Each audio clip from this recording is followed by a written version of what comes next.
Bob in. See if this thing works today. Well, I can't get a There head. it is. There, What do you well, mean you can't? no, I Do couldn't it. put the head bob in until you put the music on. The music's on. Well, I Now can you hear do it that. now, but I'm behind. Well, you said that, but then you hadn't started the music yet. So am I supposed to bob my head, Supposed to but the bob right music now. hadn't started yet? Right now. What is this music? It's Starcade, baby. Starcade, baby. They do a bunch of rock, rap, wrestling. It's all old 80s Crockett promotion. They got a couple really awesome videos out there. I was Well, that's because you were in it. That's why you said that. well, I was in one of the videos, yeah, but they got some really cool, like big time produced, done wrestling shit. I'll have to send you the link to them. They're awesome, man. They're all Nice. YouTube. Love that stuff. Starcade. Starcade, baby. Doesn't get any better than that, man. So we're live here, baby. We got Ace Steel in the house, Rip. What do you think about that? We Ace got the- Steel on we got- Wrestling with Rip Rogers, we got- live on YouTube today. We got the coach right here. It doesn't get any better than this. Brother.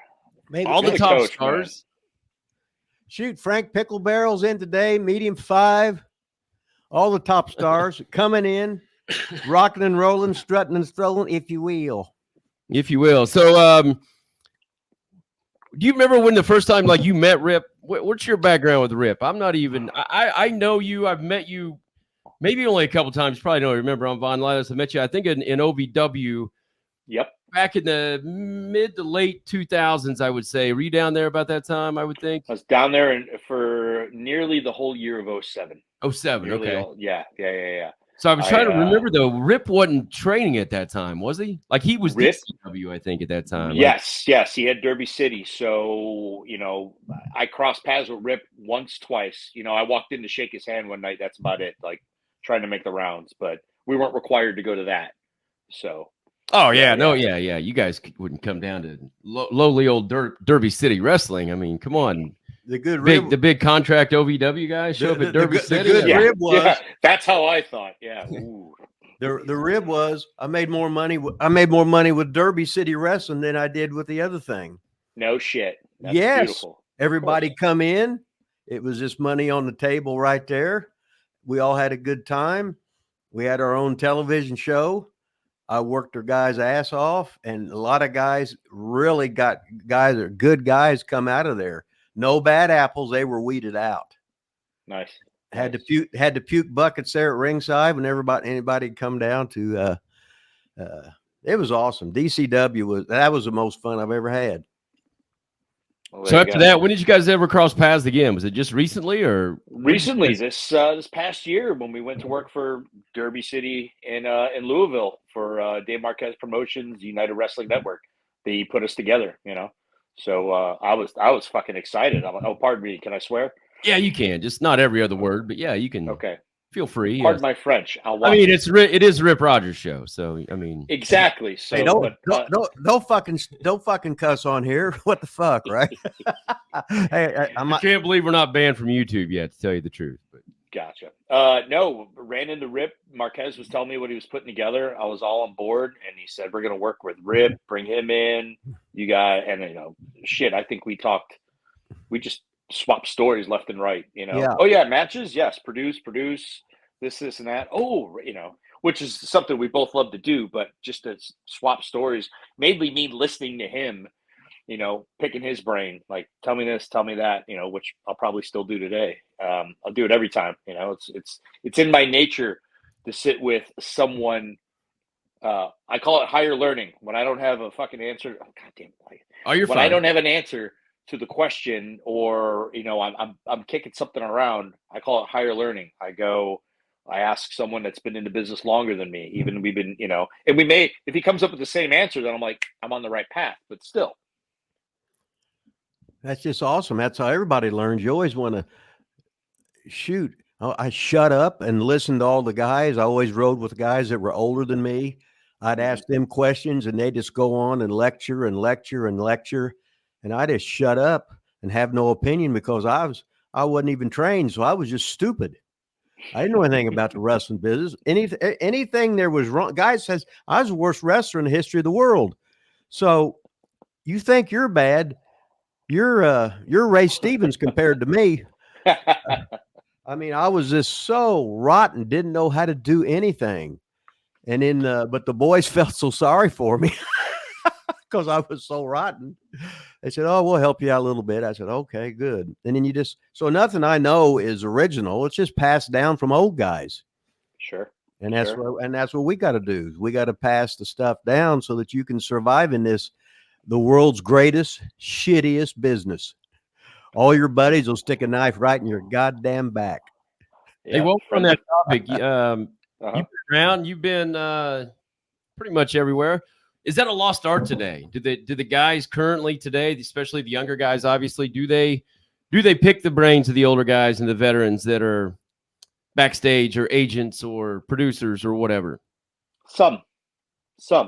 There are still some that hang on to that. And percentage-wise, I really can't throw that at you because every place is different.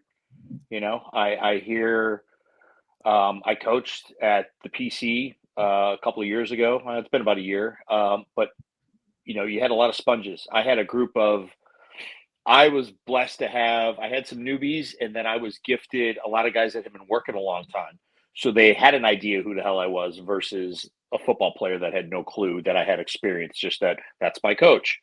I'm Coach Guy, but to these guys, I'm Ace Steel because they just came from the independents and all that. And those guys were an open book. And still to this day, I'll comment to them or I'll, you know, just reach out and say, hey, that was a great match. Like I see a guy debut on SmackDown, you know, and kill it. And they'll just throw praise right back. Hey coach, thanks for helping me out along the way. You know, stuff like that. Like they come, they ask, they want to know. Those are the true workers. They do exist.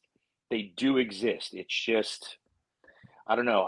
Something happened to our art and I hope we can rectify it. You can't change the world, but there are some good nuggets out there. I mean, take it for what it's worth. I don't have any reason not to believe him. Tully Blanchard just came out on an interview and said for the entire time he was at AEW, there wasn't a guy that ever came to him and asked him one wrestling question. Amazing to me. And you know what's funny is that, not that he's going to remember because I was a producer, I went right up to him when I got to like know him face to face a little bit. Same with Arn. I know Arn much better.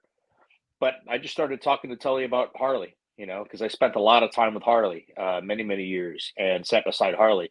And I'm always fascinated to hear about what Harley was like back in the day. I have a version of Harley I know, but the Harley that walked into the dressing room in the 70s and 80s, I want to know about that Harley, you know. And then Tully's like, I never worked Harley, but I reffed a match of his with Dory and things like that. So, but 100% what Tully's saying, like nobody goes up to him. I'd go up to Arn and ask him, why wouldn't I talk to Arn Anderson about producing a match? The dude produced for 20 plus years after he retired. Hey, Arn, I got 4 minutes. What do I do here? Like, I'm thinking this. You'd be ridiculous not to. That's just still my opinion. I don't care what anybody says. Like if you know, again, higher learning. Why wouldn't you just go ask a question? Because you're too good? Piss on that. Yeah, Arn rode with me many times in Pensacola in 83, 84 when he was under the hood as Super Olympia. And then he lost. Then he worked with Jerry Stubbs, who was Mr. Olympia. And then he lost the hood, and then he was Arn Anderson. What a worker, by the way, Jerry Stubbs. I you know, wrestler brain here. I caught some of him the other night, and I texted Scotty Armstrong. I said, "How good was this guy?" You know, in the hood, you never saw the face because he just looked like an average. But the guy body, the body, the work. His work was so smooth. Holy shit! And then I read somewhere that he helped train Brad Armstrong, which makes all the sense in the world because Brad was just he's one of my favorites ever. With just that crew down there was Ron Fuller, Robert Fuller, all the Armstrongs were there. Yeah. Road Dogg was just a teenager hanging out. He's about first time I met him, he's like 16, about 6'1.5", skinny as a rail, could talk that shit, do the strut and everything. But then he went off to the service and he gained all that weight and everything and come back. And he was all the Armstrongs they'd never touch you and they'd never hurt you. They all understood the business. Nice. And when I liked for Fuller and Bob, when I worked for them, Jimmy Golden, them, never once did they raise their voice to anybody. It was just real soft spoken. Hey, can you do this? Fuller would say, figure out something. He make a program for me. So I worked a 10-week program with Austin Idol. So I give it to him. He says, well, okay, now I know what we did here before. So let's switch this and that because we did something like this in this town and something like this in that town. But let's just, we'll make it a little bit different. But that's good the way you structured everything. He said, hell, I may steal something from you. But them Fullers, they were some smart guys. And at one time, their uncles or dads, what they owned, it seemed like all the South, or they had their nose in everything down in the South. Sure, the Welch family. Oh yeah, no, I'm fascinated. Like the Armstrong family into Tracy Smothers. Tracy Smothers has a lot to do with us from my school and our group of guys growing as wrestlers to right over. Like I said, Brad Armstrong's in my top 5. He's just awesome. Rip, you got any Harley Race stories? Yeah, I'll tell you one in a minute. But Brad Armstrong always said, I had my best first match I ever had in my life with him. Really? I mean, everything, he mirrored me. Everything I did, he kept that buffer zone. He stayed in a fighting stance. Mm-hmm. And whatever I did, if I threatened, he threatened. And of course, I backed away, this or that. Yeah. And we didn't break a sweat. There was no false finishes. He just beat me with a Russian leg sweep. No shit. Yes. Nice. Uh-huh. And I said, how many bumps to take, boys? They said, I don't know. I was just watching the match. I said, the Russian leg sweep. Now all of a sudden, the bump means something. Don't worry, you can get all your falsies in and be over, so you can get all your shit in. Bunch of fucking marks is what I'd tell them. Yeah, I was Mr. Congeniality. Still are. Oh, you was talking about Harley Race. Yeah, right? I've never really heard you talk much about Harley Race. I was in the shower at WCW, and he come in with that deep voice. Great story. And he wait a minute. Glad I asked. Wait a minute. And he had his Zap gun. So all of a sudden, Harley rips the shower curtain sideways. There I am, half fluffed, washing my hair, can't see, got shit or soap in my eyes, right? And all of a sudden, I hear that voice, and all of a sudden, that thing's going, ah, fuck! He just ribbed the shit out of me. I thought he was just going to kill me right there. Oh, that's great. I'd hate to I'd hate to die right there, and they owed me for a match. So what the fuck, right? Now, did you ever train under Harley? So Harley was my liaison for Japan. So I was a transplant trainee, so to speak. I didn't break in with him, but after about I'm in the business roughly 10 years, and I figure out I don't have a stamp on my name. I trained with Windy City Wrestling. A bunch of great people trained me, but they were all job guys. They're enhancement guys. Was that with Slamming Sammy DeCero? There you go, buddy. There it is. All the top stars, we know all that shit. Hell yeah. Yeah. So I had no name on me, and the funny part is when I decided to run a school, and it was all for the benefit of myself and the guy that I ran the school with, a high school buddy. He was wrestling still in Chicago, and I happened to live in Kansas City at the time. Just my shoot job over there. Long and short, when I moved back to start a school, Dave Marquez starts up with Harley. They start running. Harley's back in the business and like an independent business. So I made the conscious, it just happened through connections. I worked in front of Harley. He liked my work. Boom. I made a trip down to work for him. I would drive from Chicago. I drive that 8 hours, and I'm not trying to compare, road trips with anybody, but I would just hop in the car myself, drive down from Harley when I could, go work, come back and forth.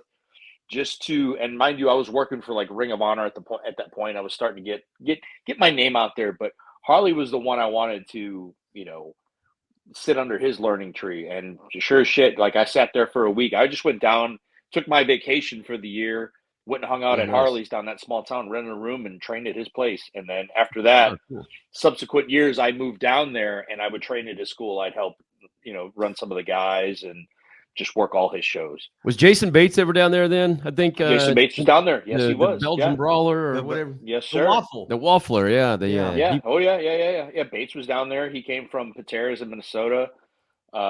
He came down much the same. Harley was the connection for Japan, and a lot of the Minnesota people would come down. There were some of the girls that came down and a couple different guys, and and Bates had good size too, which Harley always loved someone with good size. I except for being completely jacked because I'm a small guy. I was never tall, but he just loved my work. So I was always an asset to his cards. And once he got me, my main goal was going to Japan. So, yeah. So that's, I mean, I wasn't big enough. I never thought the Fed would happen for me. And that's not the style. I was a cruiserweight. So I was looking that direction. So yeah, that's what started myself and Harley. But yeah, I helped out at a school for a long, long time. That's cool. So when you were at Windy City, was Robbie Dauber ever around there? You remember Robbie Dauber, that name at all? I know the name. That's years later. So I figured he was a little young. I think me and you are about the same age. I'm 50. Exactly. Yeah, I'll be 51 in January. So yeah, I think Dauber was probably a little younger, I would say. But sure. I think he came around in the 2000s. I'm gonna guess, like probably that's my guess because I left Windy City. I wrestled there for 2 years, and then the shoot job I had took me bouncing around. So I was out of Windy City at that point. That's cool. So after all that, then you went to like what, TNA and Ring of Honor? You did all that before you signed originally, right? Yeah. TNA in its first year. Ring of Honor came. I forget. I'm terrible with years. I'll have to look it up because Regal will say, "When did we first meet, Ace?" And I'm like, "Fuck, I don't know, dude."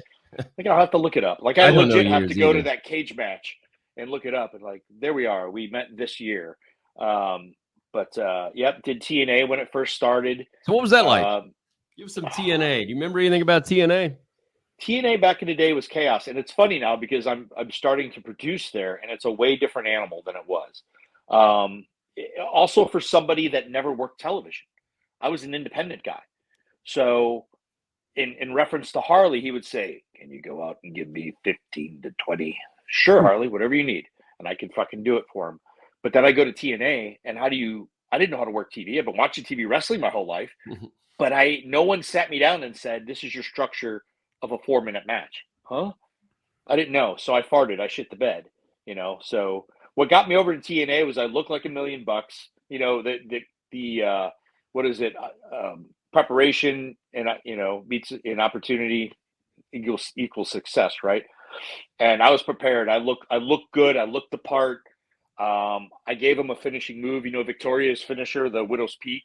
She hadn't started yet, but I had been given that move, and I pulled it out on the TNA pay-per-view, and everyone was like, "Holy shit, what was that?" And so they signed me up. And there's a funny story about that too, is that so I started getting work, but I didn't know how to get over because there wasn't anyone there to help me and say, "No, this is how a get-over match really works. This is how you should work this." And, on and on and on. The funny thing was about that is I signed a year contract with TNA. I was just informed last year that Bob Ryder's computer crashed. Contracts didn't exist anymore. So this whole time I thought I was stuck when they didn't use me. I didn't know. Oh, wow. Such is life. It does, it doesn't really change the course of how things went. I still did all right, but you know what I mean? So yeah, TNA, Ring of Honor came about. We started doing a lot of Ring of Honor. And then I got Japan, so I was pretty fulfilled on a lot of ends. Who was running Ring of Honor at that time? That was Gabe Sapolsky.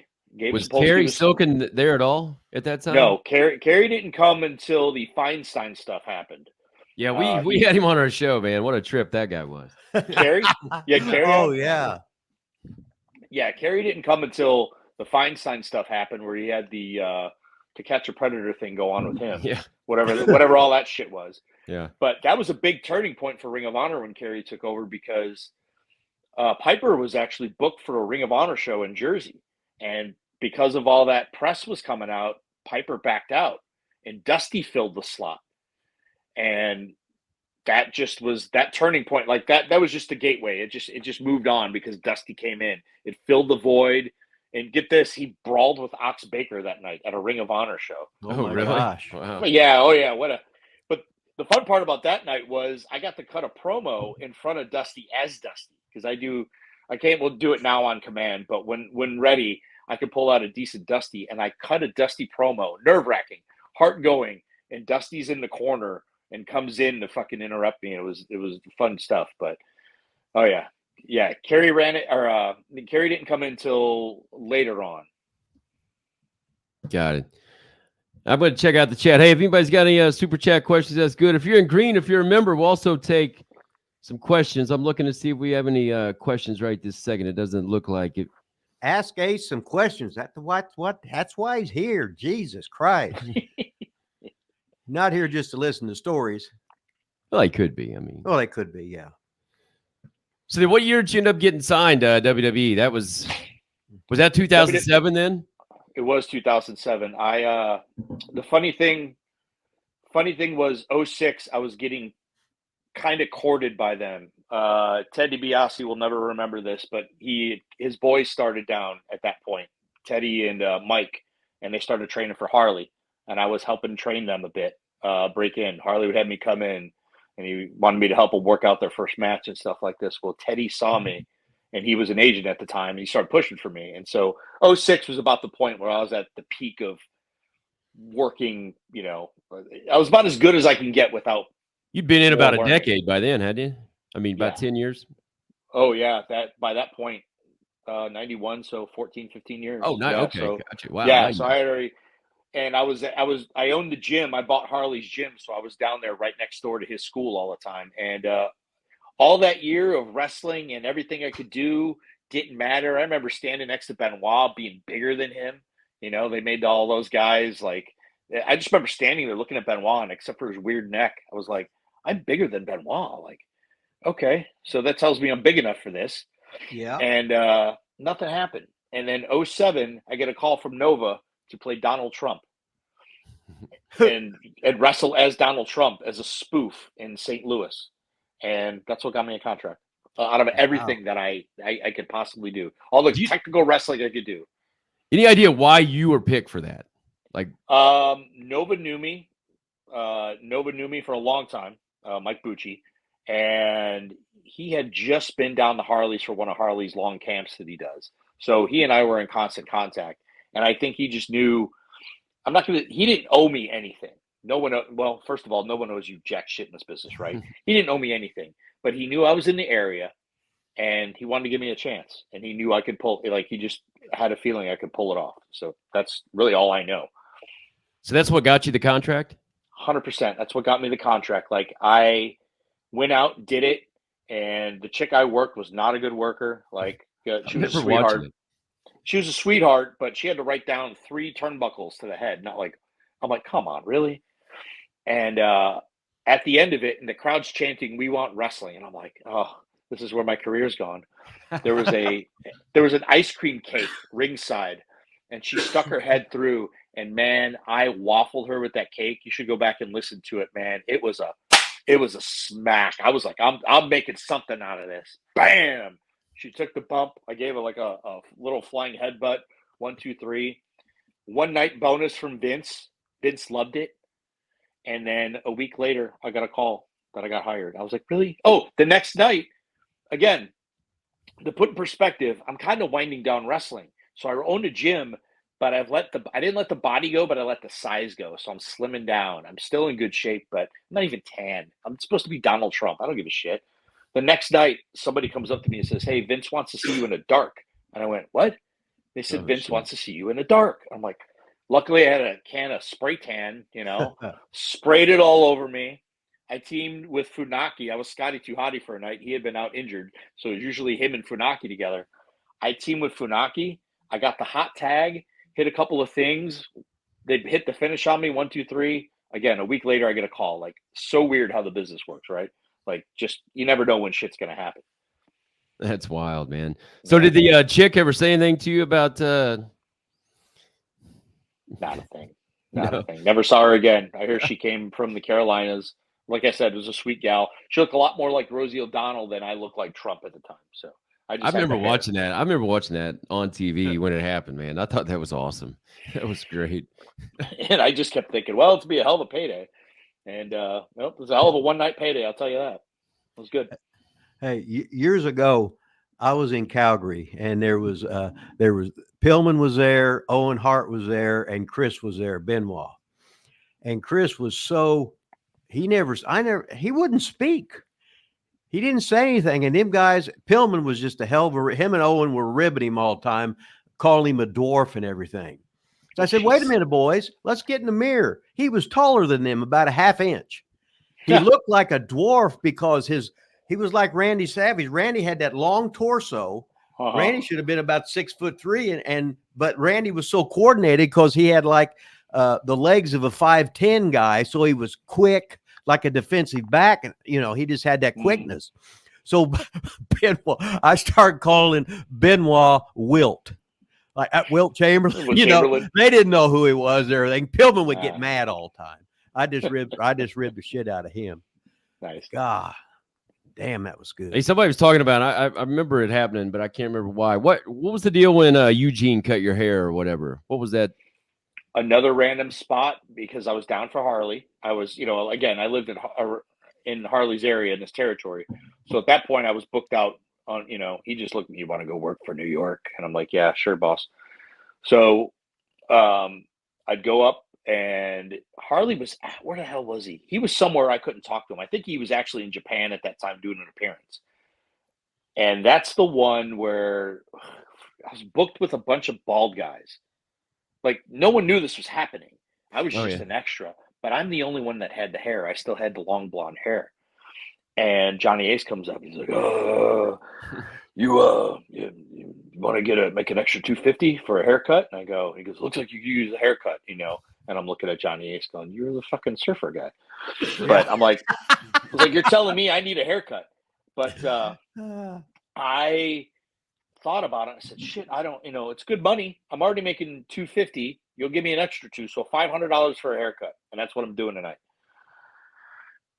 All right, whatever, and that's because I got booked with a lot of short hair or bald guys. I can't remember it. I just feels like everybody was bald and I'm the only one that had hair. I had known Regal already, had a rapport with him, and he goes, Ace, don't let him. You're gonna let him cut your hair? Isn't that your thing? And I'm like, yeah, but I don't want to do Harley wrong, I don't want to do anything wrong to his name. They asked me to do it. I'm booked, so. That's basically what it was. The other two guys were I was the only plant. The other two guys were marks. They were pulled from the crowd. Oh, really? So yeah. So they set me up. They gave me a ticket, and they're like, "Go out there when the show begins, and just go sit there and wait for the segment, and then you'll be one of the ones picked. Like raise your hand or whatever."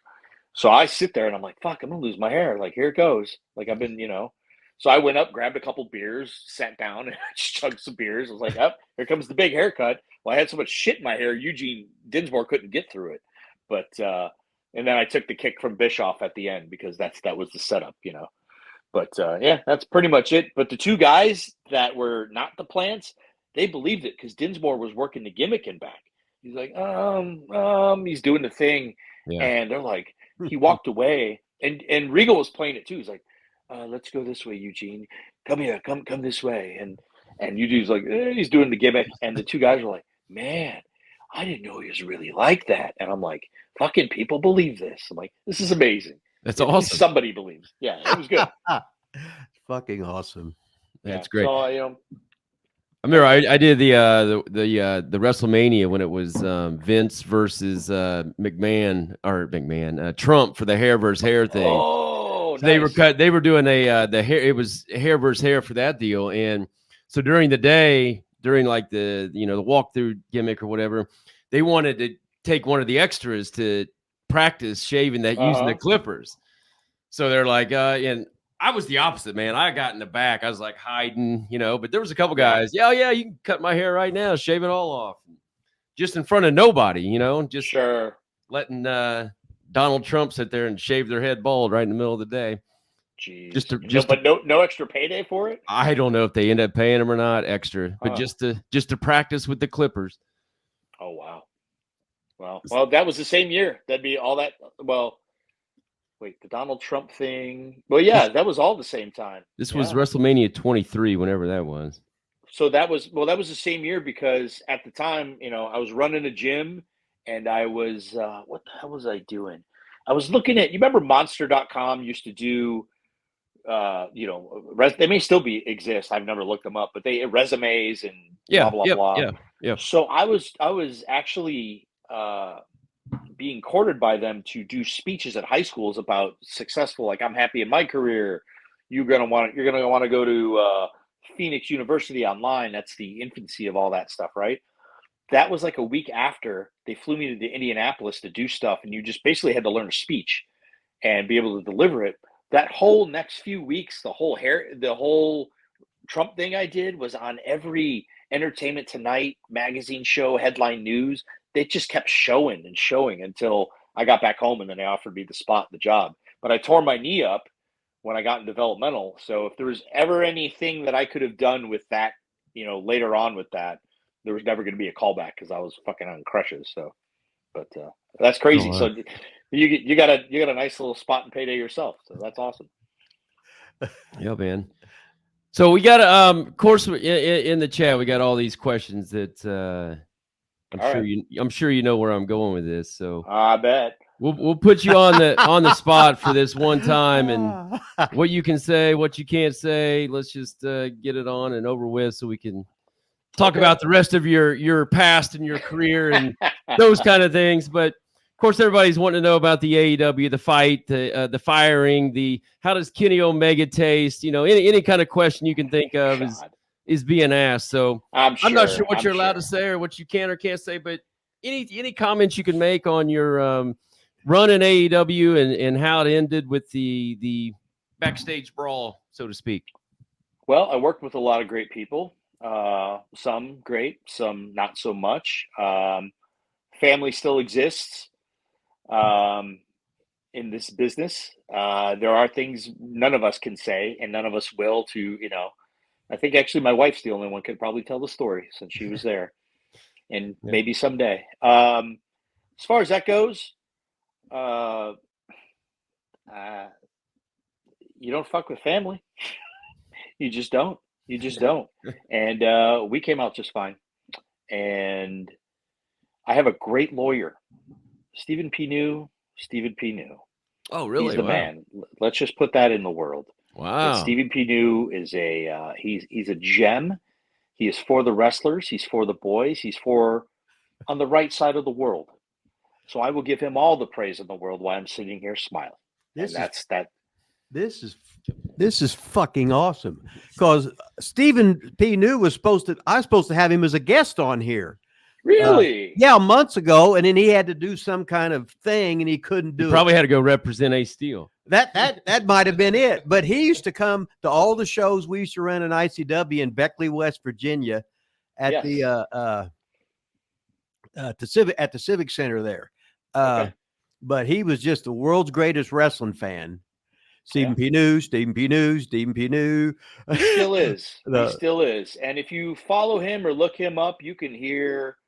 I mean, well before I met him, he was talking about things, and well before I made contact with him and got to be not just an associate, but just friends with the guy just through talking with him. And he's for the boys. He's definitely for the boys. So going through him for like some trademark stuff, going through him for legalities that we need in this world.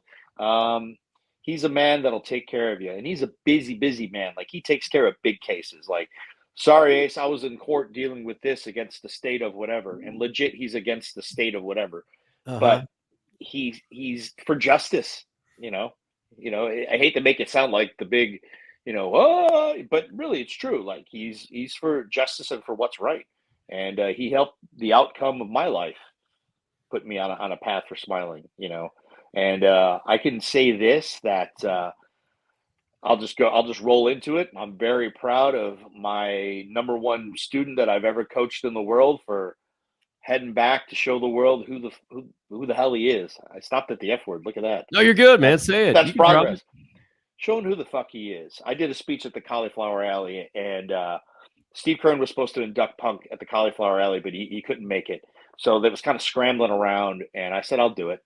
And because who else can introduce you and talk about, the days we started together. And I said, the reason people hate him or whatever is he's not about bullshit. And the guy doesn't take shit, and he doesn't take it lightly. And when you've had enough shit, you either explode or you take care of business yourself, and, and you defend yourself. People don't like him because he defends himself or, calls stuff out when it's not proper. But if you treat him right, he treats everyone else right, and that's just not waving his flag. That is because we're friends. And I said this in a promo, that we're family, and we are family. Family's not always blood. And that's something you find out when you get older, right? You know, you can look at your family, and even though you're blood, that doesn't mean they're the best people in the world. But a lot of the people I surround myself aren't blood that are my family. So, but as far as everything else goes, you know, I'm on the right side of the world right now. So that's about all I can say about that. You might hear something. I'm sure it's the fucking dark side of the ring someday. I laughed at the time going, all this shit's going to be a dark side of the ring someday. You know, someone's going to want to know. Okay, let me try to ask it this way. There was so much shit out there, so many rumors. Is any of the story that you've seen out there, can you say, like, is it kind of true, mostly true? You've seen so much shit that's not true. Like, I've seen a lot of shit that's not true, and I've seen a lot of stuff. I can tell you this. What's funny to me about this world is that all these people online, and I only exist on Twitter just because, but I've had to block the world. You know what I mean? And I scrutinize that. I look at it. Even on Instagram, I don't block so much. But when people talk about mental health and how people should operate, and no one gave a shit about my mental health when that went on. And that's what makes me laugh, is like, really, you people want to cry wolf and talk about mental health when all the shit that I endured, like I never could relate to anything that, let's say that Punk went through in any of the, like when he left wrestling. Oh my God, we paid for your house. Oh, fuck off. You paid for his house. He slumped it and took bumps. You know, like his body's beaten and ravaged for that shit. You know, you bought his house. I think he earned that in the highest degree. But no one cared. I never could relate to him as much during that time as how much we were getting slammed and destroyed online or all this other shit or whoever put stuff out. And there are so many lies. Like, let's put it this way. I used to work for AT&T as a manager for 10 years. I was a high-end manager of fiber splicers. No one knows why I left that position. I actually left it to move on into wrestling. Like, I got back into it, but nobody knows that. That's not reported out there. No one knows why you left this place to go work at this place. Why does that fucking matter about any of this stuff back there?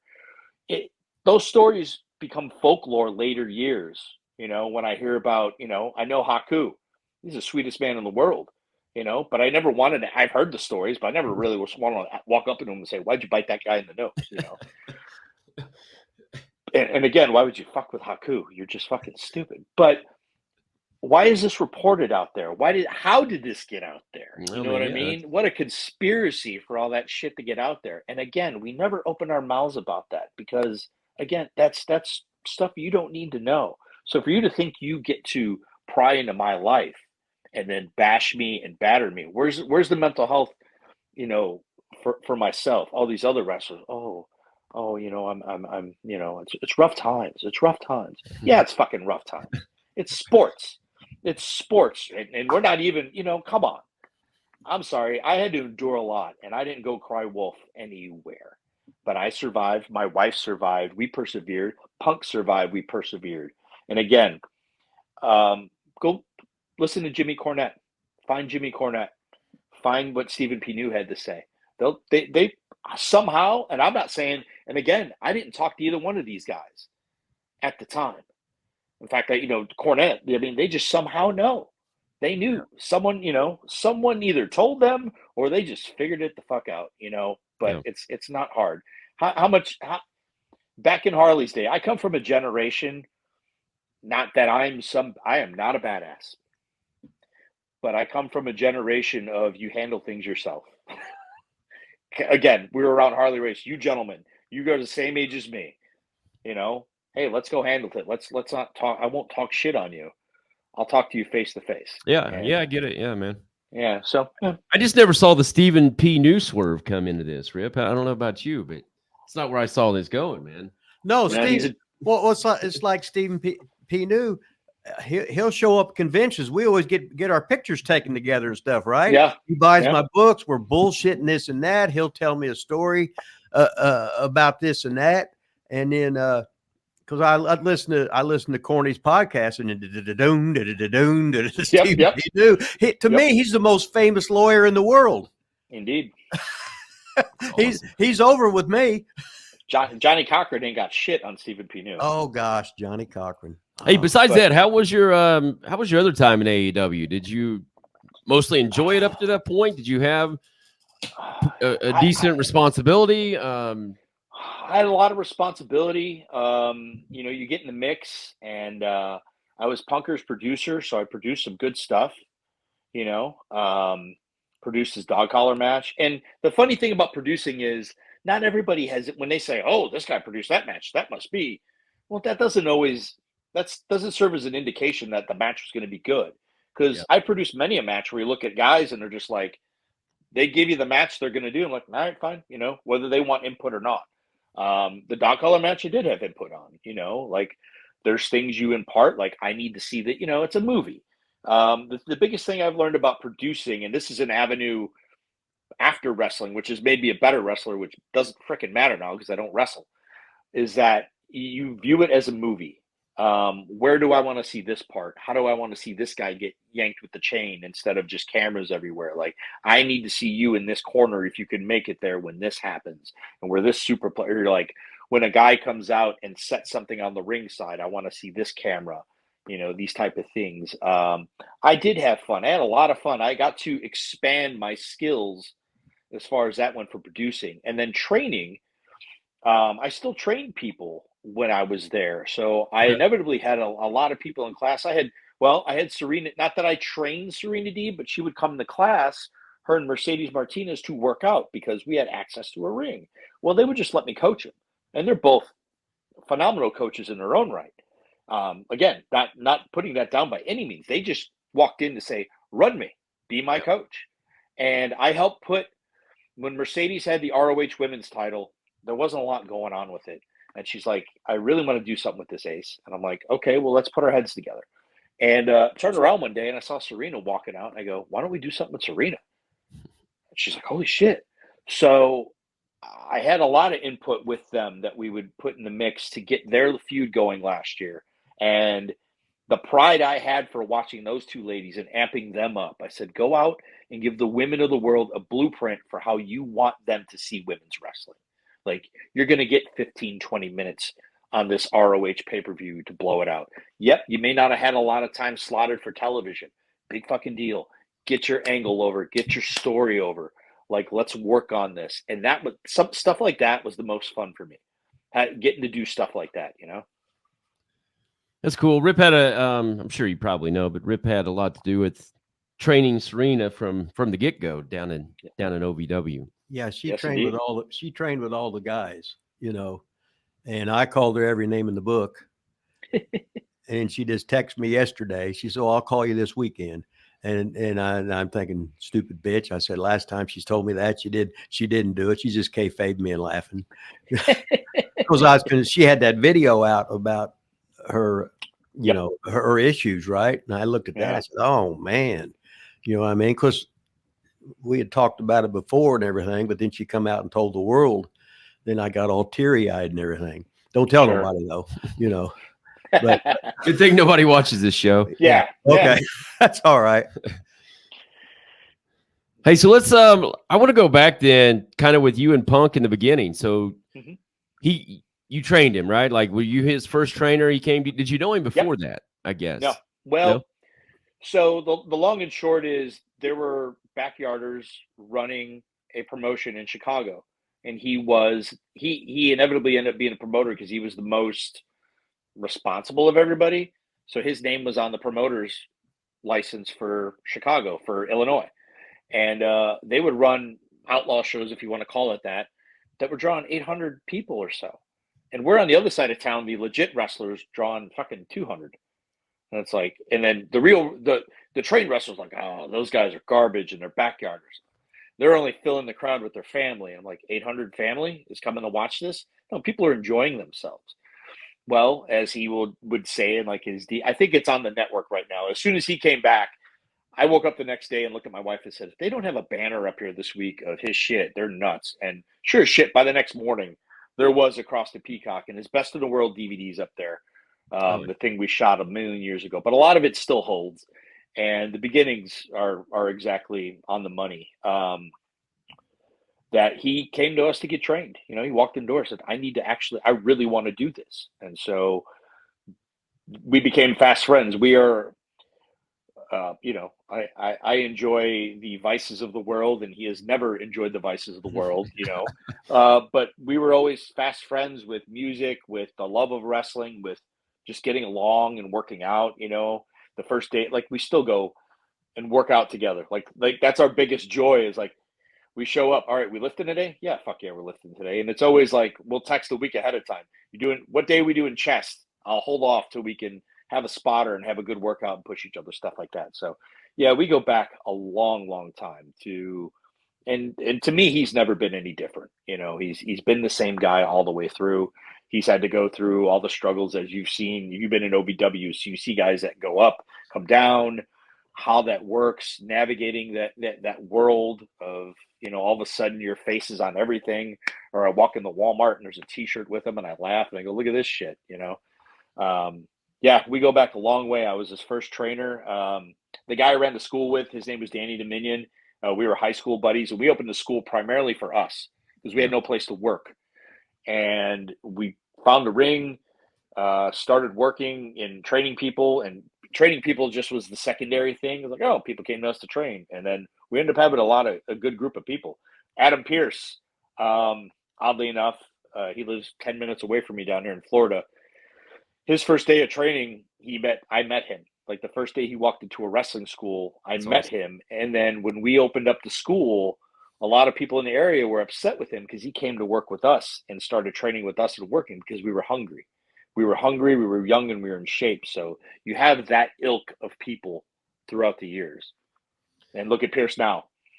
You know, I was going to just say, isn't that wild? Like, you meet these people the first day in class. There's still people I remember coming in the first day in class and then seeing them on WWE TV. And I'm like, man, I beat the shit out of that guy. And they won in the amateur battle royal or whatever, you know, like. Yeah. But even that with Punk, man, did you ever see Punk?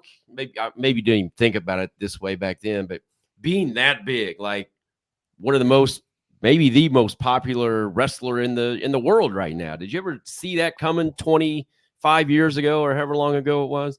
No, I don't think you can. Because especially at our level, and to think about it back then, like I just made the statement that I never thought I'd be in the WWF because I wasn't big enough, because it was the land of giants. Mm-hmm. You know, and his body was pear-shaped at that point. But to see him transform and the hard work he went through to transform his body, you know, I remember a day the ring was down and we're like, all right, we're going to take everybody to the gym and show you guys how to work out. Like, you know, obviously some of you don't use weights, you know, but he was all about it. Let's go fucking work out. And that started from there. Like, that's our routine. It's been that way for 25 years. We working out today? Yeah. Even when he wasn't wrestling, we working out today? Yes. No, you couldn't see that.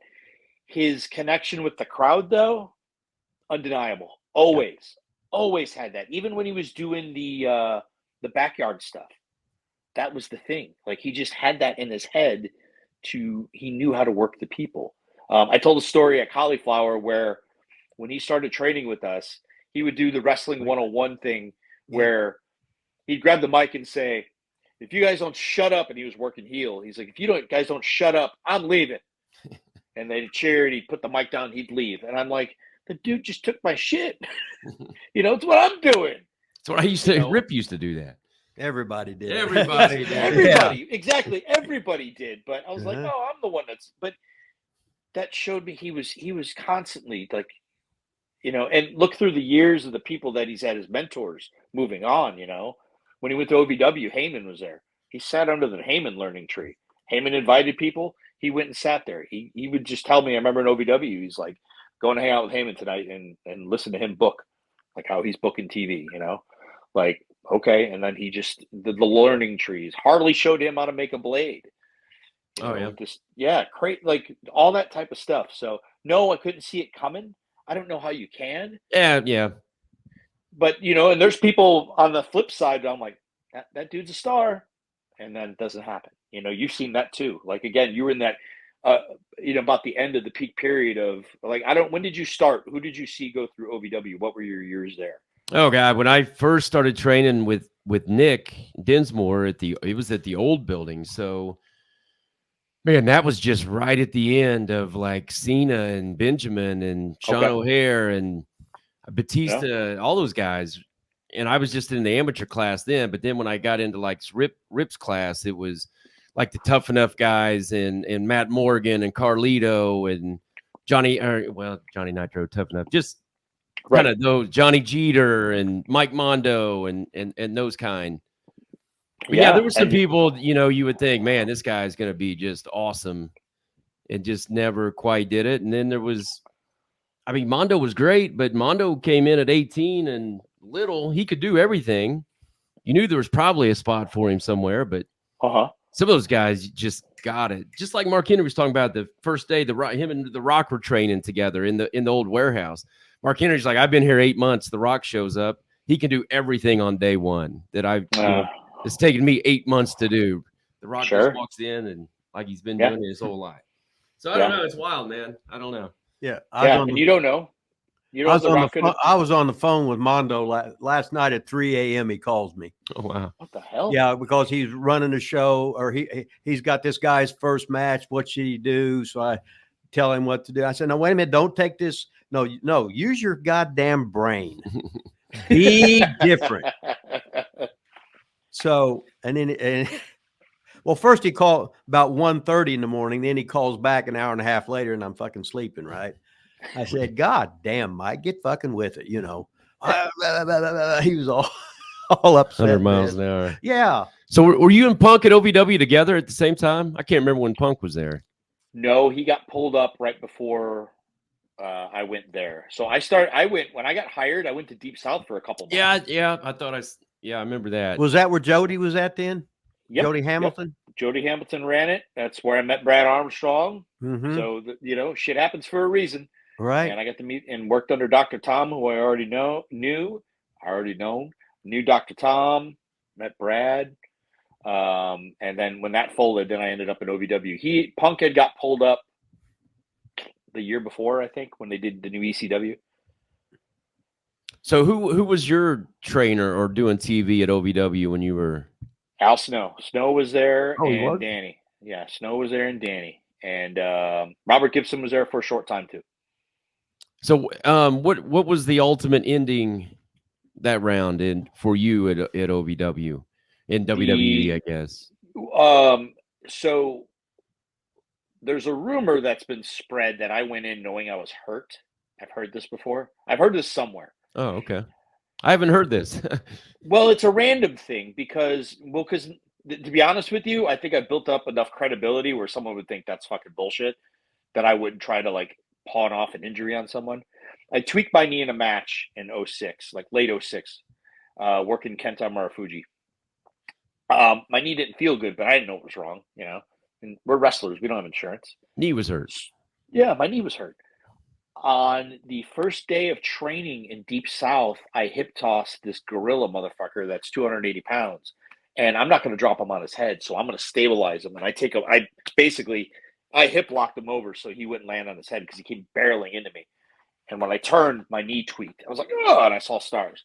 I wrestled for another 2-3 weeks, and I made them give me two doctor's notes, basically. I went to one doctor, and I'm like, yeah, no. And so I continued to work. Like I worked a young Kofi Kingston before he had all the shit together. Worked Ray Gordy. Worked the same guy that I had the hip toss problem with.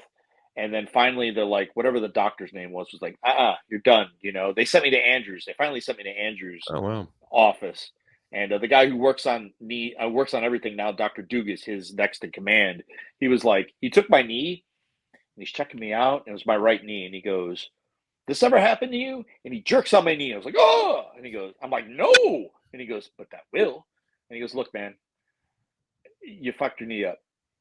Let them fix it. If you were in a program and on TV, I'd let you put a brace on and keep moving because you could probably work around. I said, I've been working around it, And it was a pretty new injury that happened. Like, again, I just jacked my knee up and kept moving and kept wrestling. But as soon as I had gotten to Deep South, like I had to get, my knee was jacked and I had to get surgery. So when Deep South ended and I got moved to OVW, and that's when they opened Florida, when they closed Deep South, they split the crews. They split. You either go to OVW or you go to Florida. writing on the wall. Come on, Florida's going to be the place. You know, I heard we want bodies there, but and at the time I still lived in Missouri and family was there at the time. So I went to OVW. That's just where I went. So I really didn't have a lot of time to wrestle in OVW with a brace, and I probably came back too early. You know what I mean? So the ultimate end was Mike Bucci had been let go, and he was the guy in the office that would champion me.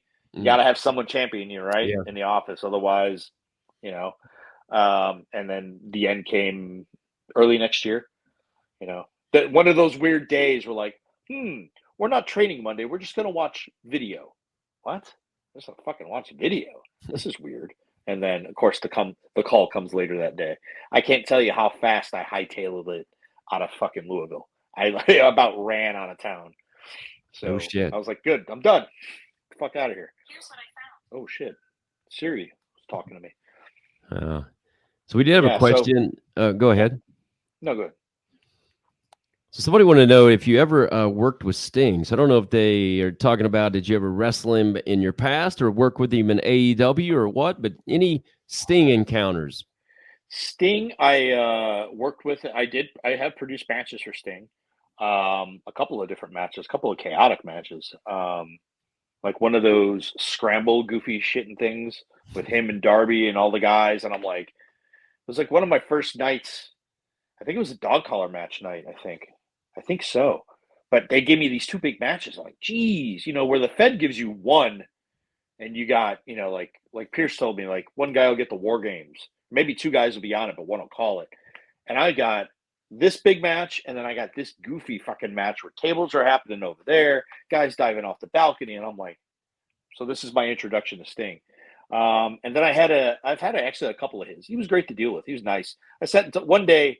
You always wait for the opportunity, like I sat and talked to Triple H one day about just to tell him I was thankful for all the stuff he did with Harley. Like he took care of Harley towards the end a lot, and just in general. And sat down with Sting one day, and I just brought up Harley to him, and like he used to talk very well of you. I just not that you would know that I have a connection with Harley, and Sting was very personable, nice guy.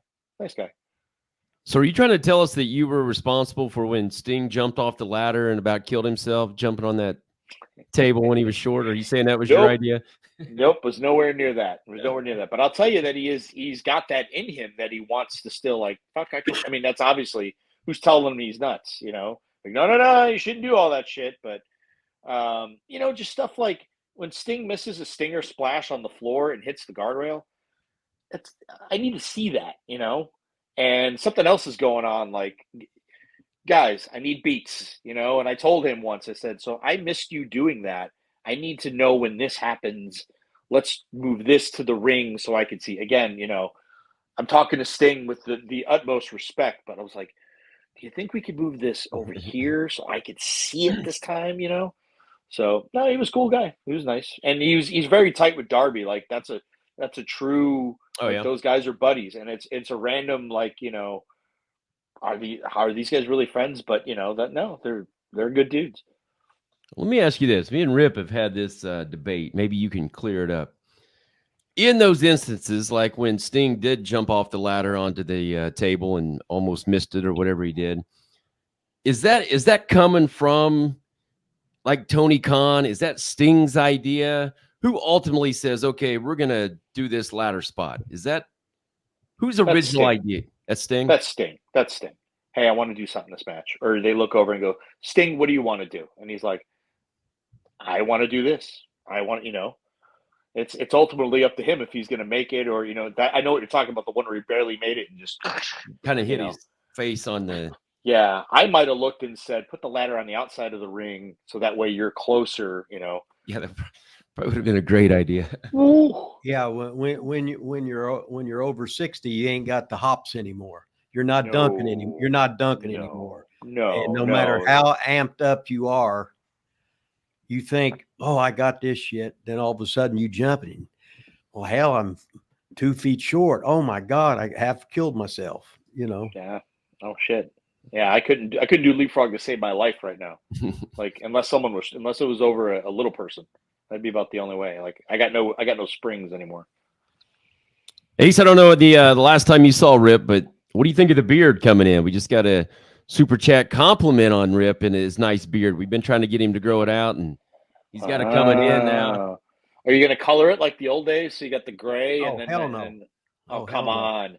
I got Come on, I got the Donald Trump hair where it's all bald in the back. If it gets wet, it looks like I got 4 hairs. Now I got a white beard. I like the beard. So when I'm with, when I'm with the 18 to 19-year-old girl, then, then it's even more of a grandfather thing, So what the hell, right? So that means I'm double over. Then I ain't got no teeth, so I'm triple over, right? I'm like a guy in Hollywood. I'm so ugly, I'm good looking. At least that's what I tell myself. Beautiful. So what the hell? I was going to ask if you're going to go for the Santa run at all. Oh yeah, we're doing. Yeah, I did Santa Claus last year at a party. So got the 5-0 and the buffet. So nice. What the hell, right? So I'm gonna take advantage of all this stuff. Those poor kids, man. Can you imagine going to a Christmas party as a kid and the Santa Claus is Rip? Holy shit. Scarred for life, baby. How about it? Hey, you little shit. What the fuck you want? Yeah, I get you no damn present. Come here, little girl. What do you need? It's all a rib. What the hell, right? Hey, you used to be in the wrestling business. Everybody was a known criminal, or you thought they were a criminal. Everybody had a gun and a knife and brass knucks and everything, and you didn't mess with anybody. Now everybody, it's a little bit different. So what the hell, right? TSA prevents a lot of that too. Oh well. Yeah, you can't travel with blades on the plane. Of course, you drove more than anything back in the territory days. But you drove everywhere. Memories. Baby. Somebody wants to know who did better with the ladies, you or Punk? Oh, him always. Yeah, but you could get some great leftovers though. No, there's 30 of them waiting on him. So he takes whichever one, 2 or 3 once, and throws you the scraps, right? And I'll gladly eat those scraps. Hell yeah. I'm a married man, Rip. I must plead.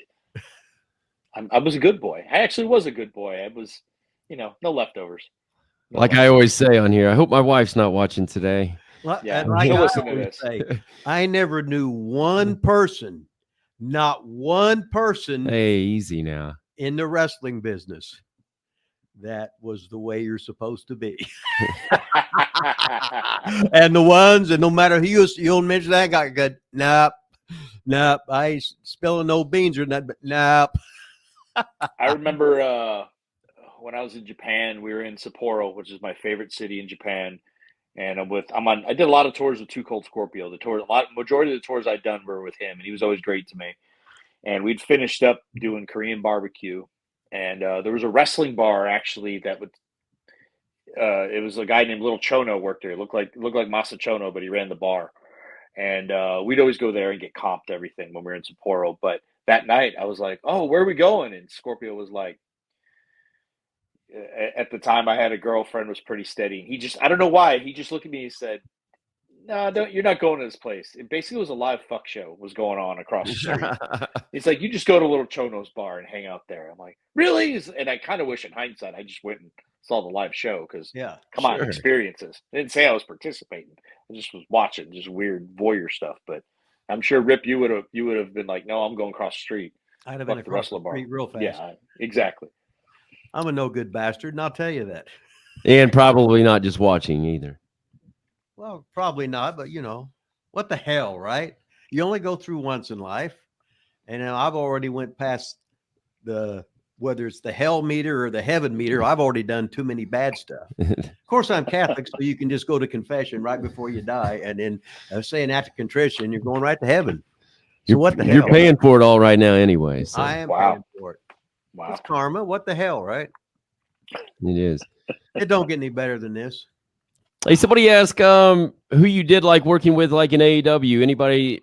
You've talked about a couple people, but Agent, any matches? Anybody you saw down there, or your time at AEW, you thought, man, this guy's going to be a star, or maybe he is a star? Somebody you really thought got it? I love Darby. Darby's great. And when you sit and talk to people, like when you get to know people, right? And believe it or not, Darby Allen's been to the Harley Race camps over the years. Brody King has been to Harley Race camp. In fact, I was at one he was at. He said, "You were there." And I said, "I was." And I'm thinking about it. I would always, when the Japanese would come down, because he usually did them with Noah, Pro Wrestling Noah, there would still be some of the officials and stuff that come over. So I'd go up, and when they were wherever Harley's school was near St. Louis, I'd make the trip up just to see the Japanese, just because of people I knew. So I like Darby, I like Brody, Malachi Black, MJF. He's got a future on him, obviously. I loved working with Serena. I love working with Mercedes. I love working, with some of the ladies there that, the ones you see now. Tony Storm's a pro. Jamie Hayter's a pro. I mean, those women, like I'm talking the top workers of how good they are. Jade Cargill just signed with WWE. She was always very nice. Anna Jay was nice. Like a lot of the ladies were nice. Like I'd get a lot of the AEW darks before the TV would happen. Yeah.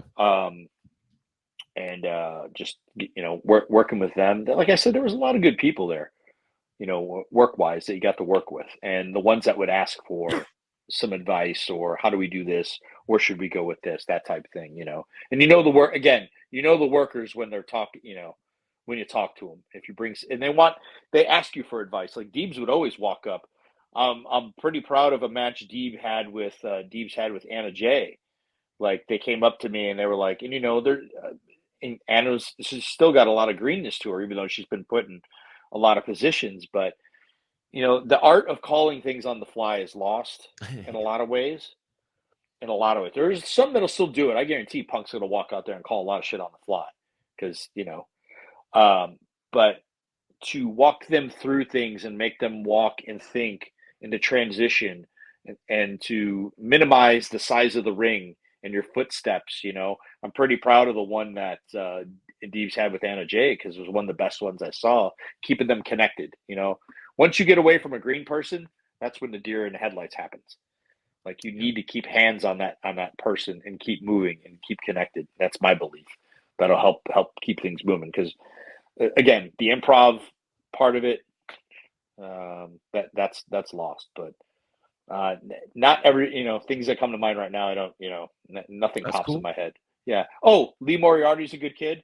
He came down the train with me, tried to help him get some more intensity. You don't see him a lot, but Yeah. Who do you think the devil is on AEW? I have no idea. It's probably Jack Perry. Who knows? I really have no fucking clue. I don't think it matters at this point. Sorry it about doesn't that. matter. Yeah, it's all right. Hey, tell us about being a coach, man. Get into your coaching. So you were at NXT, right? I was, yeah. How'd that come about? My relationship with William Regal. I've known him for 20 odd years now. We all went to a Dave Taylor camp once before there were seminars, before there were workshops.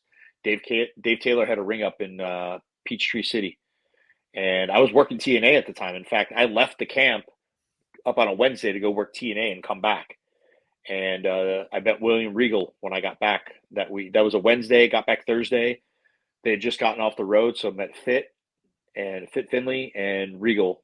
And ever since then, I've had a rapport with Regal, to which Regal pulled me out of obscurity to work him at Harley's. Harley had a couple of camp shows back-to-back years, and Regal didn't want to work with anybody else. He wanted to work me. I tried to make it a tag. He wouldn't hear of it. Like, nope, because I learned British stuff. How the camp came about was I sat there and I'm like, man, I'm a trained wrestler. I'm not going to pay more money to learn. And then I sat there and I went, I love British wrestling. I love the style. I love Fit. I love watching Fit Finley. I love watching Regal, Dave Taylor. I know who these guys are. And a lot of tapes didn't exist then, and we didn't have YouTube. So whatever I knew is what I saw in WCW, but still, I love that rugged style. So I went to train with them, and ever since then, that carried through the years. And then Regal brought me out of obscurity. Like I was living a civilian life. He's like, hey, do you want to work? I'm like, how do I say no? And I had been asked year after year for quite some time, first by Joey Mercury when he was a coach. He would hit me up and say, hey, what would you think of coming down here and coaching? How rooted are you? And I'm like, nah, Life doesn't dictate for me right now. Adam Pearce, when he was a coach, you want to come down here? And then Regal asked, and again, the timing wasn't right. So a couple of years later it came about, and I was ready for the life change. And I just got a hold of him. I said, let's see if we can make this happen. And it was, it was a good little job interview, and I ended up in coaching at the PC. It's funny how the world works. Again, how things happen for a reason. It was the last year that Harley was alive, and so what happens is I didn't get a gig with NXT. I had basically 2 guest coaching appearances. An opportunity opened up to work on a movie, and it was up in Vancouver. And I was given the assignment to represent WWE, the PC, blah, blah, blah, to go up and work on it. It's on Netflix. It's called The Main Event. It's a little kid finds a wrestling mask, and it's a kid movie. It's pretty good, actually. Yeah, it's pretty good. So I helped work out all the stunt scenes and wrestling scenes in there. I work with the stunt coordinators. Harley passed away while I was in Canada. So I turned around and I asked the producers, and actually I had finished all of my stuff. I had already had the segments ready. They just had to shoot like one last run of that stuff. And on my way home from Canada, they let me go a week early. They were sweet with pay. I said, hey, my wrestling dad passed away. Go home. I got to be there for the funeral. And Harley was actually my wife's trainer too. So that's full circle with stuff. But on my way home that Monday from Vancouver, my email starts blowing up. It's all the paperwork for all the background check for working at the PC. And I'm like, I'm headed home for Harley's funeral. And, it's just it just all happened all like that, snowballed, So Wow. that brought me down to Florida, and that's basically what thrust me back into wrestling and coaching and all that stuff. So, and man, what an eye opener to become, Rip, like it's even different to when you coach too. You're not as much in the dark, but there's still a lot of that where you're like, this week, Vince says you can't fucking have a hot tag, like, what? What do you mean you can't have a hot tag? How do you have a tag match? Well, Vince hates tag wrestling. Fuck. What do we do? Hey, this is Vaughn already knows all this stuff, but I'm just telling you and some people out there, it's like when I'm in England, Austria, and Germany, I'm staying. Me and Regal's living together. Mm-hmm. So, and then that's when I meet Fit. That's when I'm meeting Dave Taylor. So I'm helping Regal write letters and got Regal a job for Bill Watts. And then he got Taylor in and he got Fit in, right? And I told Ole, I said, I think I saw the greatest heel I've ever seen. His guy's name's Fit Finley. Ole goes, well, how tall is he? I said, God damn, I didn't put the fucking tape measure on him. I just knew I was mesmerized by him. Mm-hmm. He was just so legit, and it looked like he was killing people, and I got in the ring with him, and he wasn't. You know what I mean? Mm-hmm. So, but then we got the pipeline in. Once Regal got in, he got Fit into WCW, and then he had the great career in the States. Dave Taylor had the great thing in the States, and it's all how you connect with somebody, they go on, and then part of you goes with them, and you're all connected one way or the other. It's just fucking awesome. Yeah, it's crazy. And everybody some way knows somebody, and then it's just unbelievable how and you're thinking back, how in the hell how did we get there? Everybody's got a great story. Mm-hmm. Everybody's got a chance meeting with somebody. Everybody's got something stuck out, and somebody liked you, and you got your foot in this door.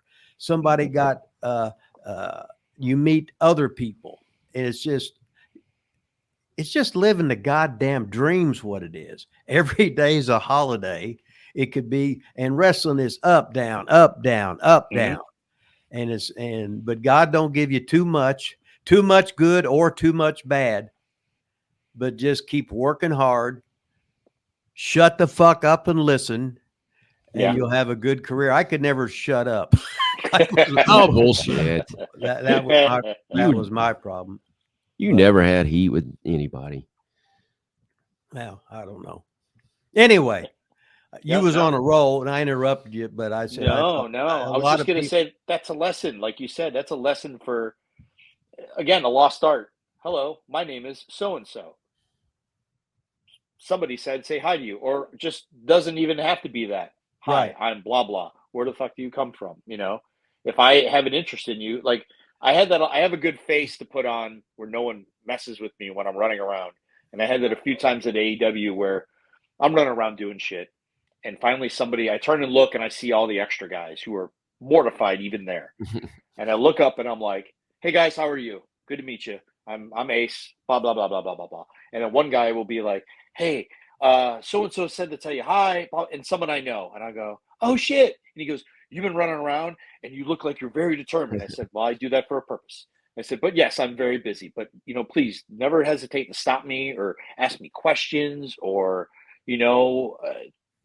just, I think about it when Regal talks to people and he can talk and he'll talk to all the extras all the time and he'll give them advice and tell them where they're going, what to do. So I carry a little bit of that in there with me. I've viewed him do it so many times, and the advice he gives and the advice he's given me, and so I think about that and like, you should give back, but to go up and say hello to like Rip, again, you don't remember, but I remember I should walk up to you because I have that, like, and I wish I'd done that a lot more. I wish I picked brains more when I was working. So when we talk now, like nobody asks advice. I'm like, yeah, they should. But I also think of the days when I was a worker and I was in it and I thought I knew shit. Well, I thought I knew everything. Not that I knew everything, but I thought I knew enough. Like where I wouldn't listen to Ted DiBiase's advice on wrestling because, well, he's a WWF agent right now. Yeah, but the motherfuckers work Japan and everywhere else that you love. And I think of that years later going, I listened, but I didn't hear what he told me.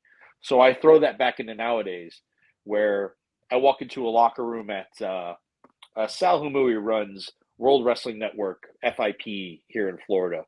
And I went down to one of their shows one night and I sat there and a lot of people grabbed me and pulled me aside to talk to me in the locker room and stuff. And then I talked to them afterwards and I'm like, I hope I had an open, like, communication and not the face on me where kids essentially can act. That's funny to say 50 years old, like fucking kids, but that they can ask questions and I'm an avenue to give them some advice, whether it's what they're looking for or not, but they ask the question. I want to be open that way.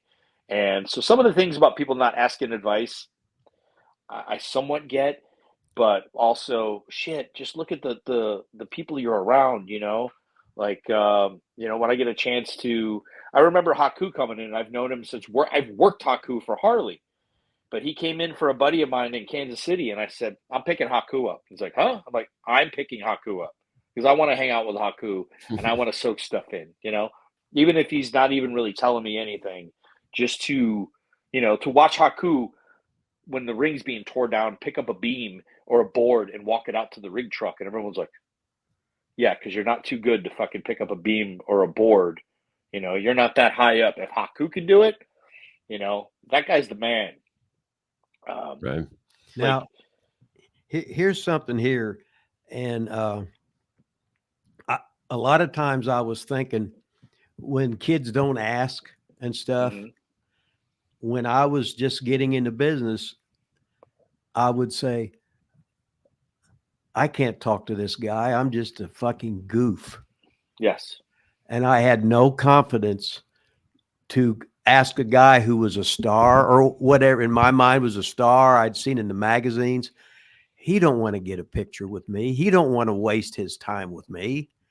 He wants to go out and get him a six pack and get a broad lined up or the guys he's known for 20 years. And I was just too shy and I wouldn't even look a guy in the eye or anything. Yeah. So a lot of this stuff I understand. Yeah. And they don't want to think, well, I don't know anything. And he might think I'm stupid, or if he tells me and I don't understand it. And I hate to say, well, I don't understand it.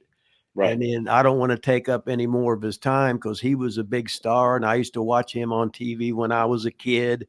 And I'm just, I just can't do it, So I see all that. Sure. Because most of the time we're in goddamn character. you know, Yeah. fuck you, motherfucker, you know, little cocksucker, this or that. But, and then sometime we're back to being the timid little fat guy that's 13 years old with a 32-inch chest and a 36-inch waist. Sure. I So mean, you even never at this know. point, looking at Arn, like I'll still send people, watch Arn Anderson, watch how he moves, watch how he puts things in. But to walk up to Arn and go, hello, sir, you know, blah, blah, blah, blah, blah. And I think thankfully Brock like probably looked up something on me, and Brock looked at me and said, how long did you work with Harley Race? And that perked Arn up. You worked with Harley. You don't hear that very much, right? But I would just, like I said, I'd go pick Arn's brain just to say hello. Tell me something. I kind of know the answer, but I want to hear you tell me that, you know, just like Tully. Tell me about, he's like, you know what? I would watch Dory and Harley. I had to ref for them a 60-minute Broadway.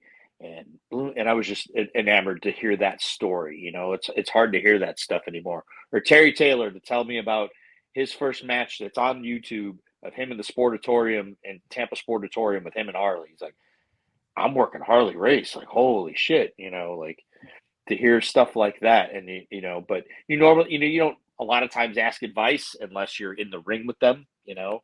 I worked Georgie Animal Steel a couple of times. One time he was a dream. The other time he was kind of a dick. And he was a dick to my students. Like the match wasn't going the way he wanted. They're green. Not that I was giving him exactly what he wanted, but when we got done, I went and thanked him for the match. And he looked at me. I was like, how was everything? He's like, oh, it was great. It was great. Blah, blah, blah, blah, blah, blah, blah. And I said, really? It was okay? He's like, yeah. Like, I thought you might have been pissed in her. Nah, it's fine. Whatever. It's a fucking match. And I said, will you go tell the other guys it was fine? Because they are in shitsville right now, thinking that they fucked up the world because you were yelling at them in a match, basically, you know. And I was like, so there is that part, you know, where when I read a book from somebody because I'm fascinated by our business, you know, you'll read about I was around this guy and he's like, I hear the fucking shits, blah blah blah blah blah. There is that part, 100%, like you're saying, Rip. Like I've had that so many years. I wish I would have just sat down and just. Danny Davis is one for sure. Like Punk tells me about his relationship with Danny, that he hung out with Danny a lot, and I never bugged Danny. Like I had a great rapport with Danny, but I never went and just sat in his office because he did the art of what I'm doing. He was busy all the time. Busy, of course, he's fucking busy, but he would have taken time to help somebody learn our craft and our business because that's what we're here to do. Yeah. So again, I understand that too. You just made me think of somebody. Vaughn and Rip, when you ask that question of like good people, like Will Hobbs. Will Hobbs is a great kid, great dude. I've heard that. Well, Mark Henry just said that too last week. Yeah. Yeah. He would spend time looking at Punk and talk to him, and Punk's like, listen to some Ernie Ladd, not just because like the cadence of Ernie Ladd speaking, and you know, just how he delivers things and the message he's delivering and his thoughts on wrestling, you know, the Ernie Ladd learning tree, you know, but he'd come in and, you know, Punk had a lot of people that would come talk to him. But Hobbs is a great one. You know, like, he's a great kid. I see a lot of potential in Will Hobbs. Like my hope is that he ends up on a bigger plane and a bigger stage someday that can take that and make it everything it can be. Ace, you're pulling these stories out. This is so much goddamn fun. We're talking about, you talk about George Animal Steel. Now I'm working with George Animal Steel, and I'm taking Hoss Tweed with me from Seymour. We were all school teachers. We were all football coaches. So George bonded with me right away. And I said, I am fucking horrible. He said, well, I'll do the green mist, this and that, whatever, blah, blah, blah. I'll bite the turnbuckle, rip it off, and get the shit all over you and everything. And it'll be great. So I just did what he said, and it was, but he just, because I was a football coach, yeah, he liked me. Because my buddy was a wrestling coach and a football coach, he liked him. So, and then you're talking about Ernie Ladd. Ernie lived next to me in Louisiana. No I'd way. make the trips with fucking Ernie. Wow. Give us your Ernie Ladd voice, Rip. Roger Bundy, you big fat turd. Don't just sit there like a box. Come on, Bundy, you big fat bastard. Ernie was fucking great. We'd stop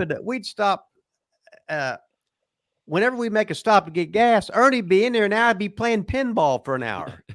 Ernie had to play pinball. No shit. I'd be sitting back here. He'd go, Rogers, who's the best heel? Who's the best heel you ever seen? You, Ernie. Rogers, tell Big Fat Bundy here. Who's the best baby face you ever saw? You, Ernie.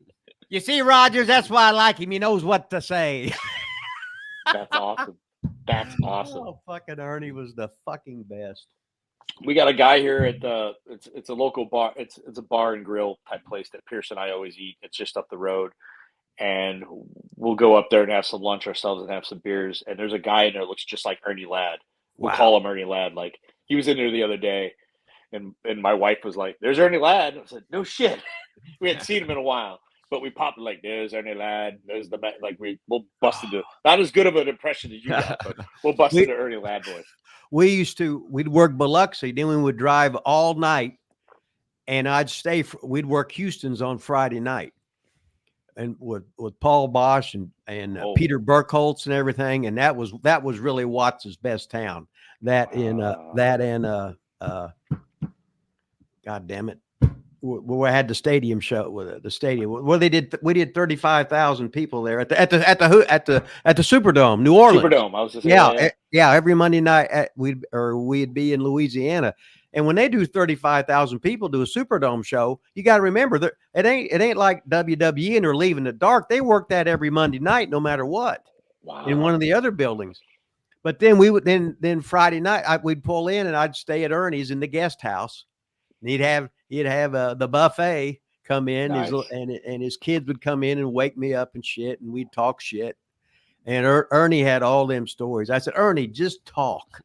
Yeah. Just tell me stories. So he'd be awesome. talking about Grambling, how he went there on a basketball scholarship, and how he got into wrestling business and playing pro football and his 11 knee operations, talking that shit. And I just sit there, I'm going, I'm the luckiest guy in the world. Yeah. Listen to this. I'm with the goddamn great Ernie Ladd. Yeah. Talking shit. He's respecting my opinion, or maybe it wasn't. He's just a hell of a worker, right? It don't matter. I was just hog heavy. I'm in the back seat, fucking jacking off. What the fuck, right? That's just a figure of speech. It's like I'd tell you, Ernie. I'd say, Ernie, I want a younger, more attractive man. Don't rib me, Rogers. That's Well, I didn't want to, but no matter how big was that ring in Houston? Like a fucking 25? When you see, I think it was a 24. It was like 22 or 25. When you see that, every time I watch it, I go, how fucking big is that ring? It just looks giant. And like Watts would show up in Houston. The only time you'd see Watts would be Oklahoma City, Tulsa, TV at the Irish McNeil Boys Club in Shreveport, Bossier City, right there. Or every once in a while, he'd show up in Houston. So the first time I worked with Magnum TA, he come in, Magnum was going to get the mega push. So in the first match, the first time anybody saw him, he beat me with the belly to belly. I called him back in. He beat me with the belly to belly again. I called him back again. And he went for the belly, but I fucking countered it, whatever. And then he sunset flipped me and beat me again. And I just in the ring, just kicking like a little kid and screaming and yelling. And then people just come to him, and that sumbitch was over. Watch that thing. And he gave me the big bonus. I said, nice. I knew you was here. He goes, well, you got that motherfucker. He said, well, this is when he was in a non-cussing stage. He said, well, you surely got him over tonight. Thank you. So that was awesome. Then I got to work for Bill Watts again when I come back to Atlanta and stuff. So he'd say, we'd have a pay-per-view. He'd said, hey, you want to work a dark match? Or a dark match, or do you want to sit by me and have the buffet and just talk to me? Wow. So I would just say, no, I think I'll have the buffet, and I'll sit and talk to you, and we'll tell stories. Nice. So I've just been so blessed to meet all these guys. Oh yeah. To do shit with them, and most of them are all dead now. So I'm on the extra innings of my life. So what the fuck, right? I ain't got any no, I don't say I wish I would have done this. I've already done my bucket list. Now Sure. it's just do it. Now just do it. It's talking to you and doing the Von Lilas wrestling with Rip Rogers. It don't get any better than that. No better than coming over here every Friday, right, Rip? Yeah. What the fuck? We got to talk about some shit. Hey, you I'm, know? I'm right there with you on that Regal thing. So when I did some extra work with WWE, I would talk to Regal because it was kind of hard being like a Rip guy. You never really knew who to drop Rip's name to and Sure. who not to drop Rip's name to. Since he was on about his third stint with the WWE as a trainer, you never really knew who to mention his name to. But I knew him and Regal had the good relationship, so I did. You know, I'd name drop Rip to Regal right away, and Regal was always cool, man. He always talked to all the extras, probably whether I would have said Rip's name or not. But yeah, I saw that firsthand, man. He was great to everybody up there. Darren, Yeah, Darren ahead, I'm Kenneth sorry. Matthews. Darren Kenneth Matthews, love. Fucking lovely, mate. Yeah, he was always like I said, like he's been a proponent of me for a long time, and like, you know, doing the PC stuff, you know, and even now, just talking to him, just now it's just regular shooting the shit. But you know, I always feel funny when people come, "Oh, Mr. Regal," and I'm like, "Hi, Darren," you know, like Yeah. it's a different rapport. Not that I don't have that respect for him. Like, you know, geez, I could watch Regal and Steamboat any day of the week. You know, I can watch any Ricky Steamboat match any day of the week for that matter. But just no, he's just been always that way. Like, you know, always super giving. Like when you see Fit, you're like, "Hey, Fit, how are you?" He's like, "Yeah, great." You know, like he's more animated now. But I remember when he was when I'd seen him after I did that Dave Taylor camp. Like, how's Dave? Dave's great. How are you, Fit? I'm great. Like, he just fucking stiff you. I'm like, okay.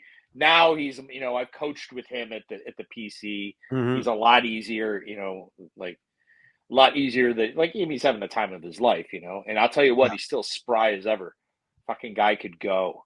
Guy can go. He can see he's what 64, somewhere in there, age wise, can still move. And he started when Still he move. was 14. Amazing. Because somebody Freaking didn't show up, amazing. so they threw him in there. There's some story about somebody throwing a brick at him in a match. Yeah, no, it's over in England. I think Dave Taylor told me like some guy threw a brick at him and it barely took him off his feet, and he turned around and beat the holy shit out of the guy. It was a match. Like somebody chucked a brick at his head and just made him woozy, and he turned around and whipped the shit out of the guy until the guy ran out of the building. Something I'm obviously paraphrasing, but it'd be amazing to hear all the stuff that you got on him. He's obviously a different person now. Right. Rick, did you ever view him snapping someone's thumb, the thumb gimmick he would do? Let me tell you a story. Weren't you the one of the bathroom story? I went to we went out. It was me and Regal. We was all at they're all drinking, doing whatever, blah, blah, blah. And I don't drink. Yeah. So I was just sitting there like a little timid boy, just listening to stories. They'd ask me they'd pump me. So I'd throw a little 2 cents in. And then he'd say, tell me when you got to go to the bathroom. So I said, okay. And then I wouldn't tell him. So I'm sort of wiggling, you know what I mean? I'm holding it. And then he says, you got to go, don't you? I said, yeah. And this was, let's just say Fitz calmed down in his old age, and he found Christ. Mm-hmm. But before that, he was a little bit wild. Mm-hmm. But everybody knew him there because he worked, whether we were in Bremen, Hanover, or wherever we were at, and they'd all know where the boys went, and all the rats would be there. So he'd lead me to the bathroom. So he said, don't get too far in back of me. So I'm basically almost holding his hand, right? But the thing about it was, he had walked through there. It was the parting of the motherfucking Red Sea. Everybody there saw Fit Finley coming, and everybody except a couple drunks, they'd try and grab him, hit him, slap him, shake his hand or whatever. But he got the one thumb. The guy just went, and I went, I never seen anything like it. I always heard about it. Yeah. but I didn't see it. And I said, well, yeah, let's just get to the bathroom, you know. So I'm scared shitless. Wow. Yeah, he'll have that twinkle in his eyes. Like, Yeah. Oh, yeah. not that guy anymore. Like, Yeah. but you see that. Exactly. And you know Dave Taylor. Yeah. Now, here's a story about Dave Taylor. Dave Taylor's grandpa was on the 1936 Olympic wrestling team for Great Britain or whatever. Now, they didn't have 1940 because of World War II. Ah. They didn't have 1944 because of World War II. Mm-hmm. But guess who was back on the team in 1948? Dave Taylor's motherfucking grandpa. Ooh. Could you imagine 12 years without basically competing and then going with all the young guys and you're back on there again? Unless it was a bollock story and they wound me up. I don't know. Yeah. Whatever it is, it's a hell of a story. And I'm sticking by it. I'm damn right. That's what's funny about Dave. Dave's so jovial, Right. and jokes around. You don't know that he'd kill A killer. You. He'd kill you. Oh yeah, I love Dave. I would love anytime he'd come because he's like the longest. Like he loves the guest. He comes down and guest coaches a lot, and whenever he would come in, I would just say, "Can I have Dave?" And be like, "Oh, okay." I'm like, Dave, come to my class because he'll be there all day, ready to teach wrestling. And it's the numbnuts that don't go up and ask Dave Taylor wrestling questions. Yeah. Because I'll have him always show the uppercut because he's the best uppercut there is, or lifter, whatever the fuck they call him. The lifters. The lifters lifter. love. Yeah, the lifter. But I'll have him get in the ring and do stuff, and he gets serious about I seen him destroy guys. Oh, stretching their motherfucking asses, and I'm sitting there fucking, my knees are knocking, I'm fucking shaking so hard. I said, but he's so happy you wouldn't think that he could snap into that guy. Yeah, whenever he's the happiest one out of all of them. Yeah, I used to go. I went to England 3 times for Andy Baker and did seminars there. And Tony St. Clair would always come in, and Dave Taylor would always come in, and Dave was always stretching somebody, and he'd get him good too. Yeah. So I said, "Oh God, that was fun." He's still built like a brick shithouse. He know what I don't know if he should put these out there. You know the boards that you do the Hindu push-ups on, like the dojo style, like the long board. Yeah. He came up with an idea of making blocks so you could do that, 2 separate blocks, like hand blocks. He brought me some, and he sells them like $40-$50. At least he used to. He just made them out of wood. Just made them. And you could carry him on the road. Like I've got him in my home gym. I need to put him in my bag. So when you get somewhere you don't feel like going to the gym, you can just do some push-ups. We do the Hindus. I do them out by the pool every now and again when it's nice and sunny. And he's just little wacky master craftsman, that guy.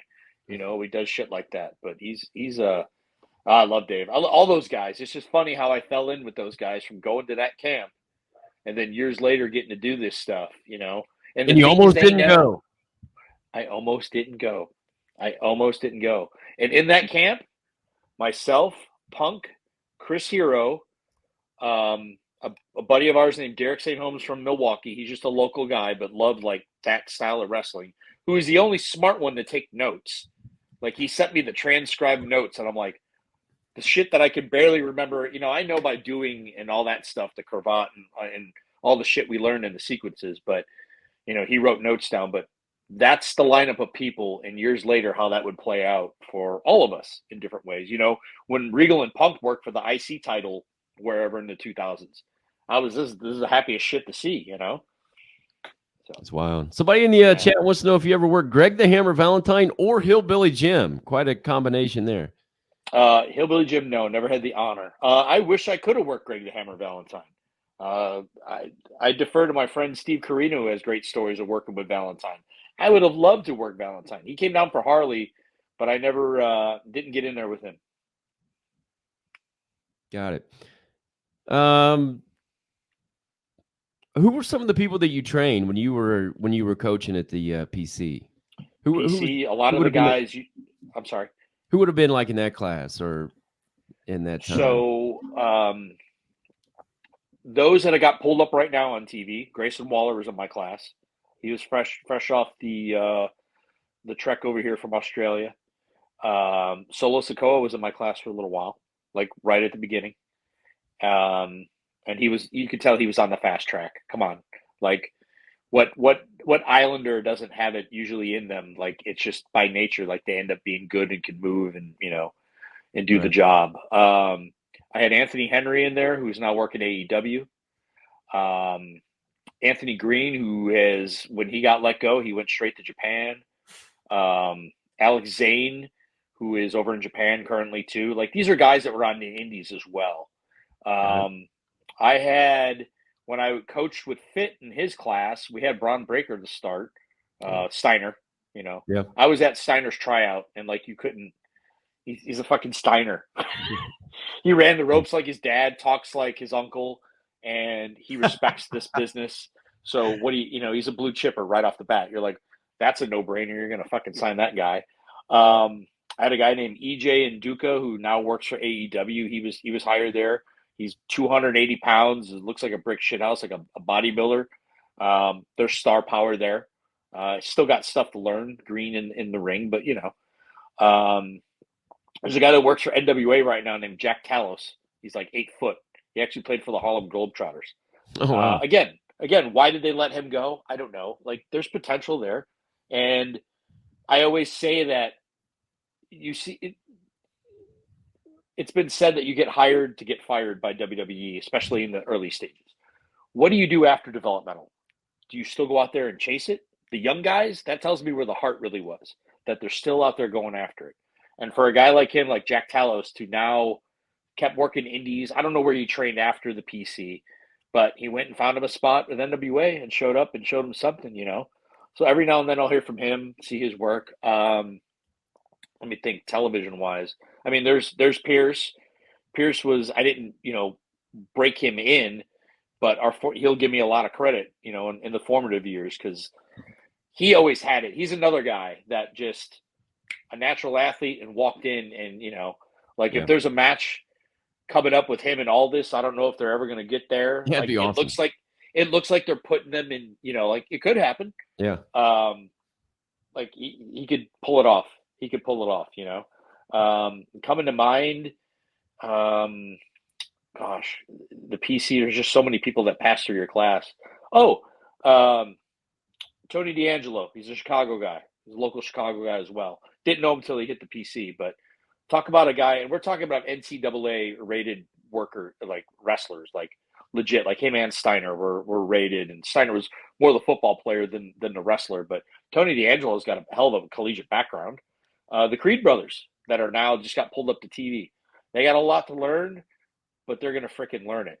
When somebody walks up to you and says, Coach, give me 3 things that I need to work on every fucking practice. And I'm like, give me a second. Like, but you're advancing, these guys are advancing and they're taking it in and they're doing so well. Like, just great to see. I've seen them. I've seen them on TV the last couple of weeks. They seem to be pushing them to the moon right now. So sure. I mean, they need time, but when you think about it, are they too green? Like they're green, but how do you get better? You have to work someone better than you. And that, again, a lost art in our business. I can't work someone that's the same level as me and get better. We could just do our routines better, but I'm not going to learn to slow down. When I work Bull Payne and I thought I worked slow and fucking Bull Payne works slower, we always laugh about that match. He's like, remember that match we had? It's like, yeah, don't fucking remind me, It wasn't, it was just, you to throw those guys up into the fire right now, exactly what they need. They need to work the New Day. They need to work other guys that have been working there, can show them the way and the routine and how to slow down, when to turn and look at the crowd. Dude gave belly to belly, nip up one after another.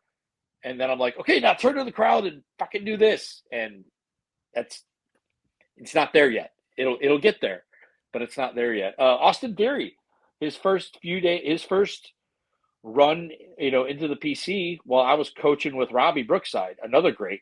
And Rip, Robbie, yeah? Yeah. He was Regal's buddy from England. Yep. And Regal got him that job, and Robbie's been there ever since then. Yep. And then Robbie's amazing. Is that he's got a kid that's a wrestler, right?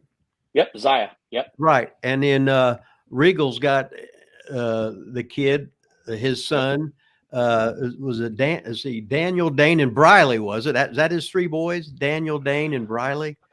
Oh, I forget. I'm terrible with the names. Yeah, but he's Yeah, got the kayfabe name and stuff. yeah. Yep. But and Yeah, all we this had stuff. Austin Theory. We had Austin Theory in Mhm. Robbie's class, and let me tell you about a respectful guy, super respectful. Still see him. Hey, coach, how are you? Like, you could just see it in him. Like, I see a future world champion. That kid, at least under Vince's eyes, because of the way he's fucking 23 years old. He's got a natural body because he can't be on the gimmicks, and he's looked the same way, and he just keeps learning and getting better. Yeah, I mean, I'm a fan. Did you ever do anything with Pat McAfee down there? I did not. Because I just remembered him and in Theory had that match or whatever. I didn't know. Couldn't remember the time frame on that. If you I were did around not. at that time. I did not. I met him once because he was back. He was there at NXT TV one time, and then he had worked Adam Cole at that point. And but no, I've heard Pierce just tells me he's nothing but a good dude, and I know you've obviously he comes from good stock, so that goes a long way to hear that he's rip Pat McAfee. He's just Oh, Pat's just phenomenal. He's a freak. He's a phenom. Hell, he was talking about it. All I do is play this stupid NFL. I don't care about the money. Punt left, punt right, punt Wow. left, punt right, coffin corner, down the middle. Shit. He wanted to be a wrestler. So he became a wrestler. That's great. That's great. Yeah. Hey, when you see guys pushing. like that. Go ahead. Sorry.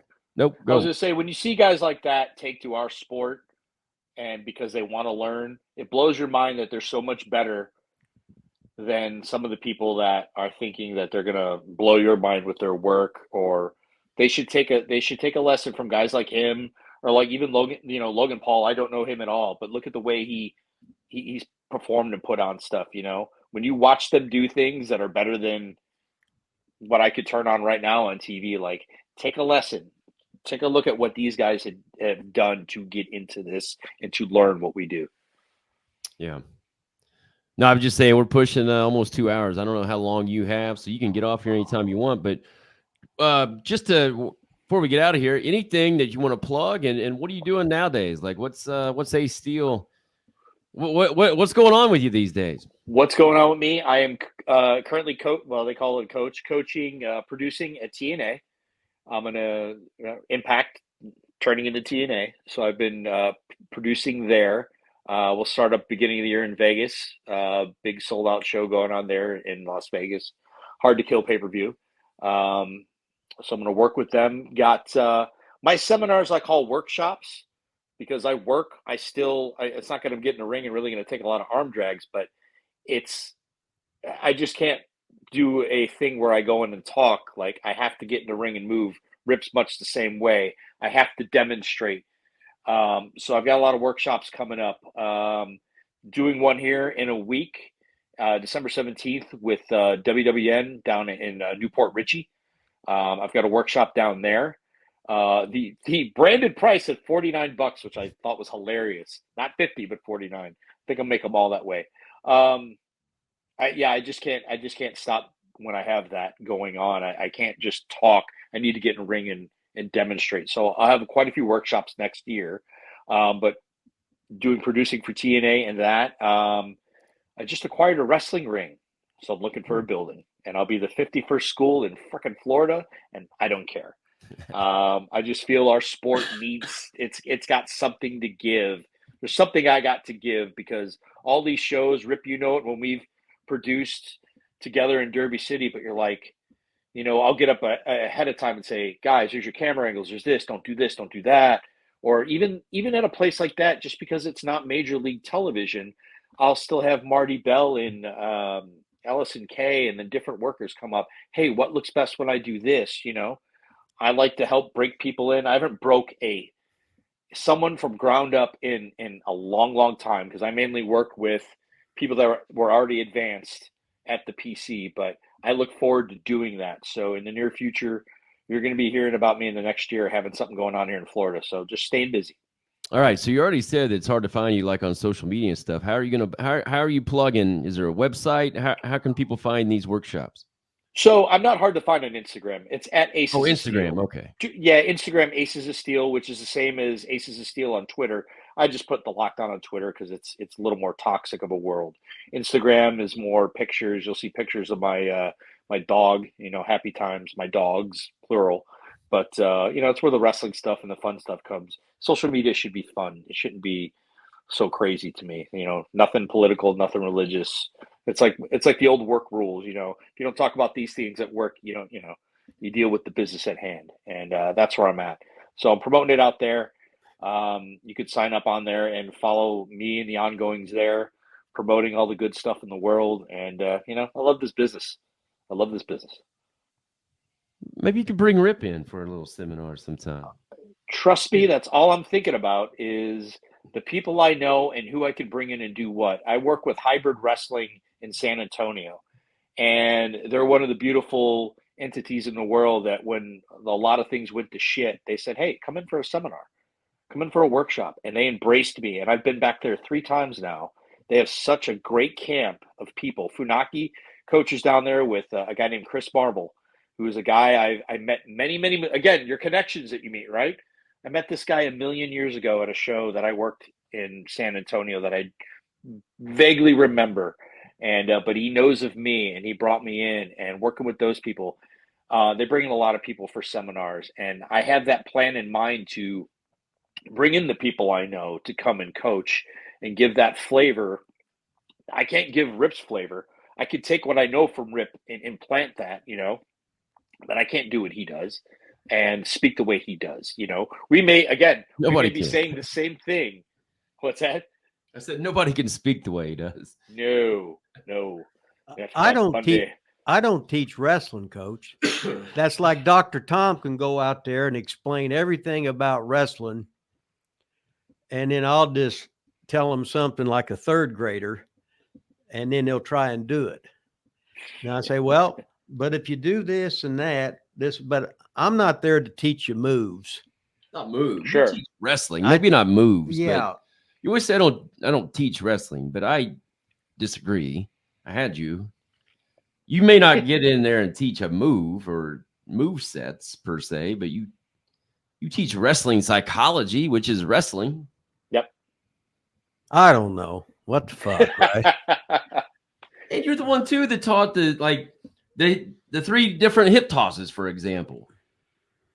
I mean, so you do teach wrestling. I know, Hey, but do it this way, do it this way, do it this way. Now you have 3 hip tosses. None of them even look the same. oh, what the hell? I forget shit, Exactly. This is why you have people come in to do seminars. They have a different flavor, different taste.